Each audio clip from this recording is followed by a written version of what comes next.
Good evening everyone.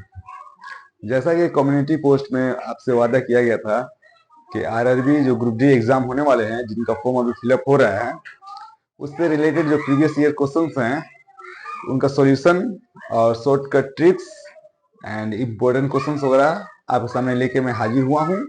देखा जाए, कुछ क्वेश्चंस को यहाँ पर हम लोग करते हैं जो प्रीवियस ईयर एग्जाम में आए हुए हैं। कुछ क्वेश्चंस हैं जो स्क्वायर रूट से रिलेटेड हैं, जैसा कि बोर्ड पर लोग देख पा रहे हैं। इस सीरीज का मैं नाम दिया हूं मिशन आरआरबी ग्रुप डी। ठीक है, जिसमें प्रीवियस ईयर सॉल्यूशन हम लोग करेंगे लोग। तो आप लोग चैनल को सब्सक्राइब कीजिए और जिन लोगों ने फॉर्म फिलअप किया है वो मुझसे जुड़े रहें। अच्छे अच्छे सवाल लेके मैं आऊंगा और जरूर फायदे होंगे आप लोगों को। देखा जाए, ये सवाल आरआरबी ग्रुप डी 2018 में पूछा गया ये सवाल है। क्या है, देखा जाए कि find the value of root 0.8। 0.8 का स्क्वायर रूट कितना होगा। आपके सामने चार ऑप्शंस दिए गए हैं, लेकिन आप लोग एक बात समझ लीजिएगा, अगर इसका स्क्वायर रूट आप जनरल तरीके से, ट्रेडिशनल तरीके से निकालना शुरू करेंगे तो निकलेगा नहीं, आपका टाइम वेस्ट होगा और इस तरह से एग्जाम क्रैक होने वाला नहीं है। तो हम लोग ट्रिक लगाएंगे इसमें। पहले इसको फोकस कीजिए, वो है क्या 0.8। इसको 80 लिख दीजिए ना, यहाँ पे जितना मन जीरो बढ़ा सकते हैं, क्या फर्क पड़ता है। अब बताइए, जो 80 है किस नंबर के स्क्वायर के आसपास में है। एक्यूरेट नहीं खोजना है आपको, उसके आसपास में क्या है। तो एक बार बताइए, 9 9 81 होता है ना, 9 का स्क्वायर क्या होता है, 81 होता है ना। तो 81 थोड़ा सा कम है ना, तो इसका आंसर जो होगा वो 9 से थोड़ा सा कम होगा। अब ऑप्शन आप लोग देखिए, ये 9 से बहुत कम है, ये 9 से उससे भी ज्यादा कम है, ये 9 से तो बड़ा ही हो गया, तो ये नहीं हो सकता, ये भी नहीं हो सकता, ये भी नहीं हो सकता। ये क्या है, 89 जो 9 से थोड़ा सा कम है। यही हम लोग का ऑप्शन है। इसके लिए आपको पेन पेपर कॉपी की कोई जरूरत नहीं है। आप सिंपली क्या कीजिए, इस नंबर को कंसीडर कीजिए, एक जीरो उसमें ऐड कीजिए और अंदाजा लगाइए कि किस नंबर के स्क्वायर के आसपास में है। ठीक है, देखा जाए दूसरा question, find the value of 0.5। आप सिंपली क्या कीजिएगा, 0.5 को हम 0.50 तो लिख ही सकते हैं। अब 50 है, यहाँ पर 50 जो है इसके आसपास में कौन सा परफेक्ट स्क्वायर है, 49 है। क्या है, 49 है ना। 49 किसका है, 7 का है।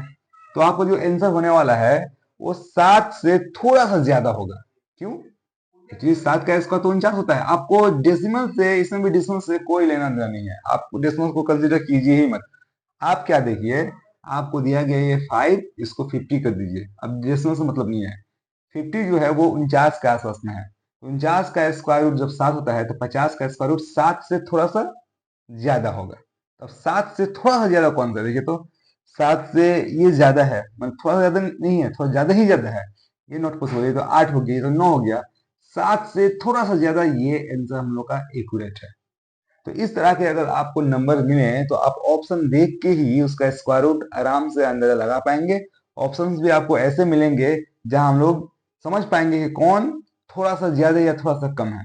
ठीक है, तो उम्मीद है ये बात समझ में आई होगी। कुछ और क्वेश्चंस देखते हैं प्रीवियस ईयर। अगला क्वेश्चन देखते हैं, ये आरआरबी ग्रुप डी 2019 में पूछा गया सवाल है। बहुत ही सिंपल सवाल है, हल्का सा एक ट्रिक है, आप लोग ध्यान दीजिए, आराम से कर पाइएगा। पहले सवाल समझते हैं। In a class of students, Paulo ranked 18th from the top and 45th from the bottom. That means अगर टॉप से काउंट किया जाए तो वो कितने नंबर पे आ रहा है, 18वीं नंबर पे आ रहा है। और जब नीचे से काउंट किया जाए तो उसका 45th रैंक है। तो इस पूरे ग्रुप में टोटल नंबर ऑफ स्टूडेंट्स आपसे पूछा गया है। सिंपल सी बात है, टॉप हो बॉटम हो या फिर लेफ्ट हो राइट हो, ऐसे सवाल के लिए क्या होता है, हम लोग सिंपली क्या करते हैं, ये 18 एंड 45 दोनों को ऐड कीजिए। 18 और 45 को ऐड कीजिए, कितना हुआ, 8 5 13, 4 1 5 1 6, 63।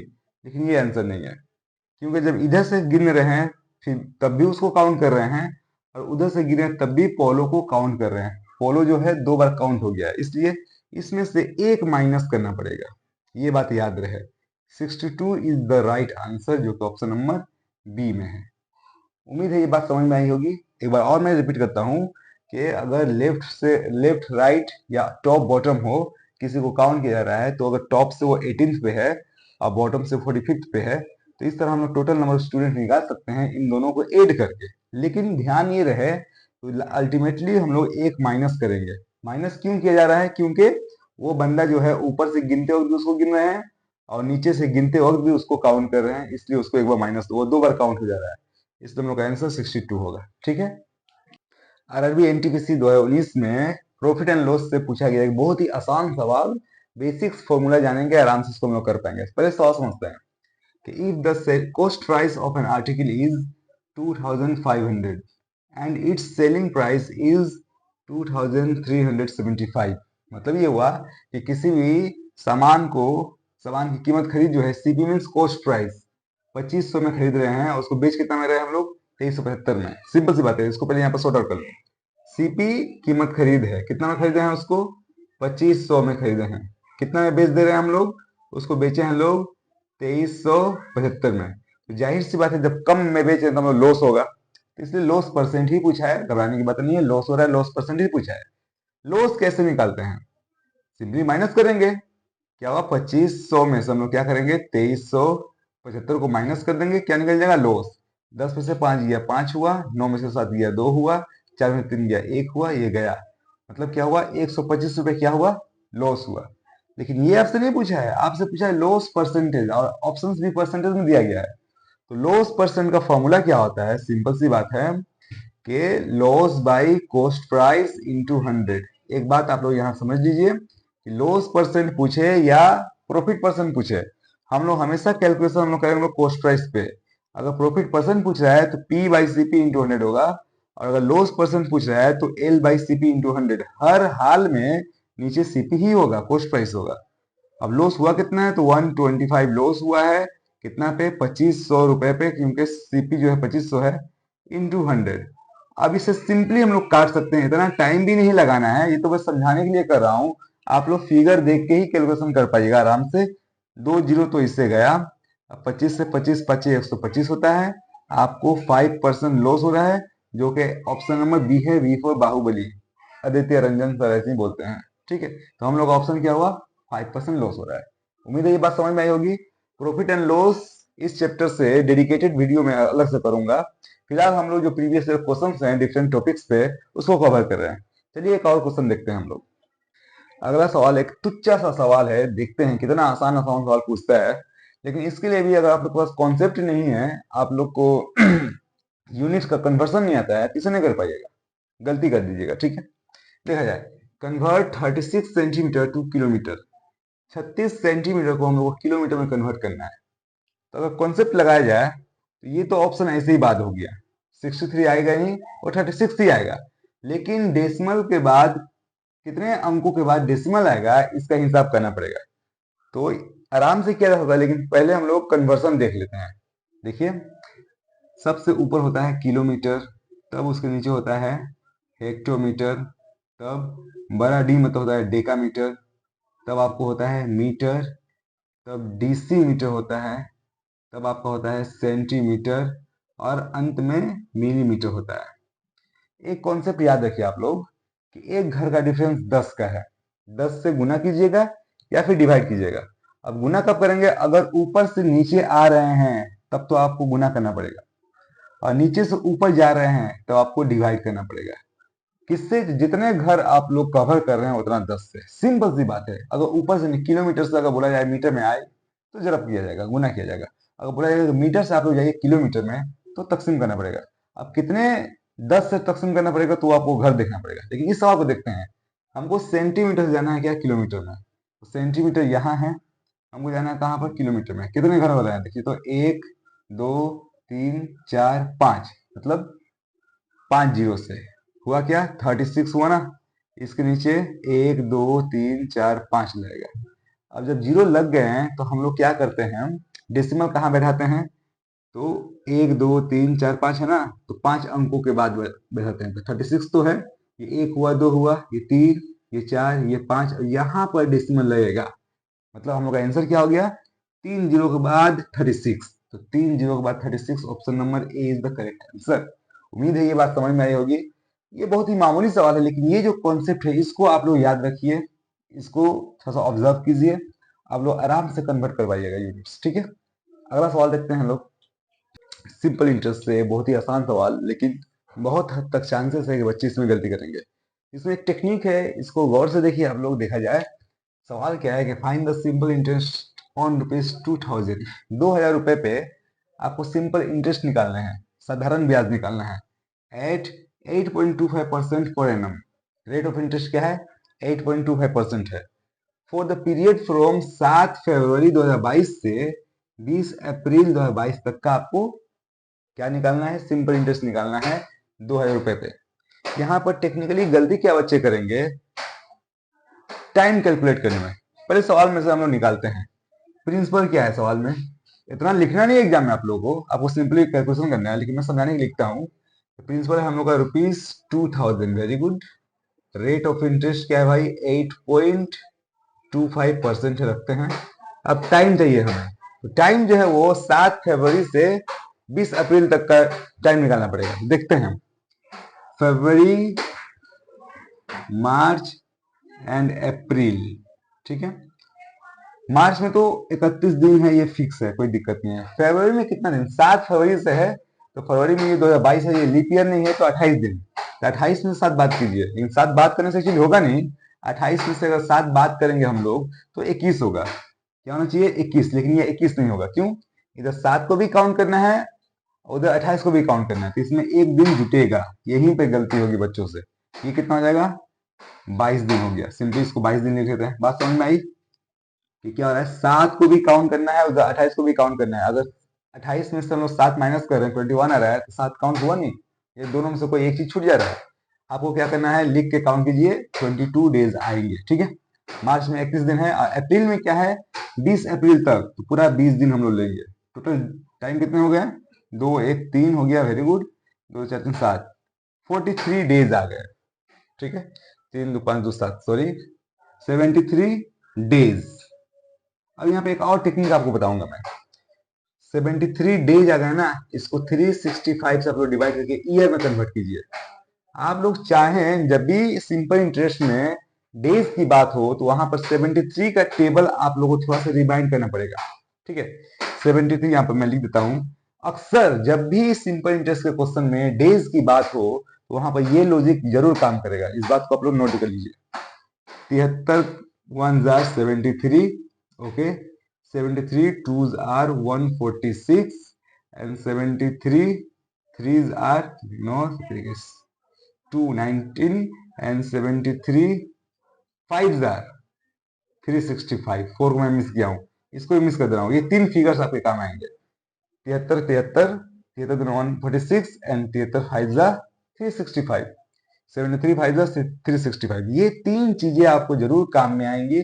आप लोग यहाँ ध्यान दीजिए। इसको काटिए, 73 को 1 से, 73 को 5 से। सवाल बिल्कुल आसान हो गया। अब आराम से हम लोग बना पाएंगे इस सवाल को।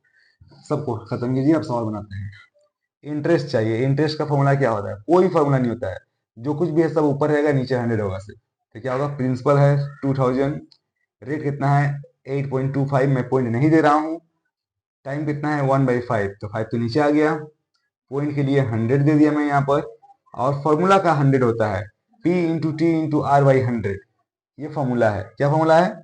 P into T into R by 100, ठीक है। अब इसको सिंपली आप लोग सिंप्लीफाई कीजिए। 2 से 2 जीरो गया, 1 जीरो से ये गया, 2 से काटिए 5 मतलब में, 5 से काटिए इसको, 5 एकम 5, 5 6 30, 5 25, ठीक है।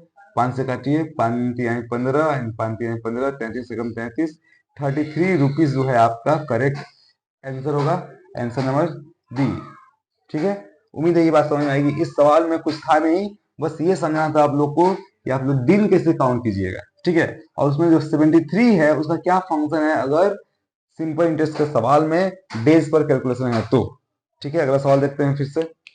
मार्क प्राइस एंड डिस्काउंट से रिलेटेड एक और क्वेश्चन देखते हैं। आरआरबी ग्रुप डी 2019 में पूछा गया। सवाल क्या है?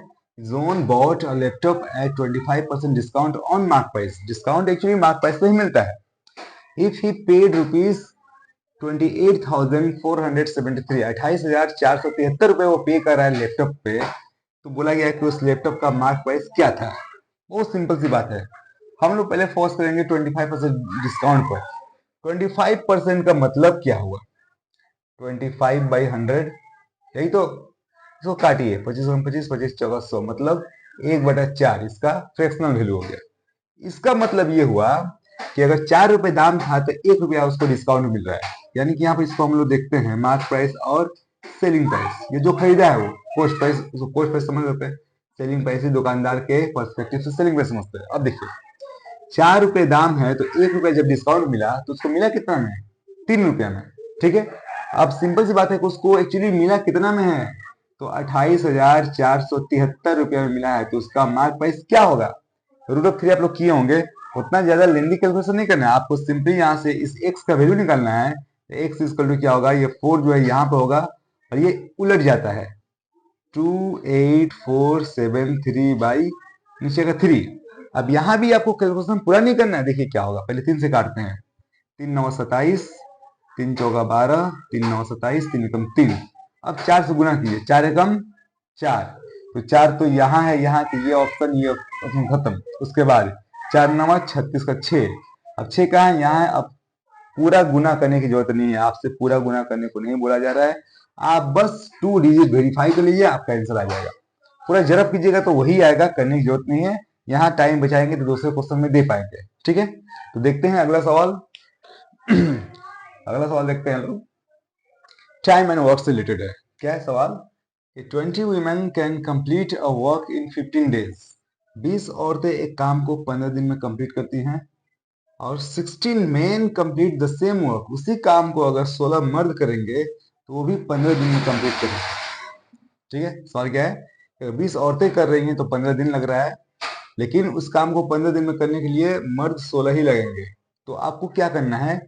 Find the ratio of work efficiency of a man to women. Man to women, आपको man to women work efficiency निकालना है। इस सवाल को कई तरीकों से किया जा सकता है, पहले इस पर ट्रेडिशनल वे देखते हैं। पहले एक काम करते हैं, 20 औरतें कर रही हैं तो 15 दिन लग रहा है। अगर 20 औरतें कर रही हैं तो 15 दिन लग रहा है। ठीक है, तो एक औरत उस काम करेगी तो 15 ज्यादा दिन लगेंगे, तो गुना हो जाएगा, इतना दिन लग गया। इसलिए अब 16 औरतों का हम लोग निकालते हैं, तो 15 इंटू 20 बाई 16 हुआ क्या? 4 चौका 16, 4 पचे 20, ये 75 बाई 4 डेज। ठीक है, 16 औरतें कर रही हैं तो इतना दिन लगा रहे हैं, और 16 मर्द कर रहे हैं तो कितना दिन लग रहा है? 15 दिन। अब अगर देखा जाए डेज का रेशियो, मर्द और औरत, दिन का रेशियो निकालते हैं, तो मर्द कितने दिन ले रहे हैं? मैन 15 दिन ले रहे हैं। औरतें कितना दिन ले रही हैं? 75 बाई 4 डेज ले रही है। 15 से कटेगा, 15 पचे 75, 4 यहाँ जाएगा, 4:5।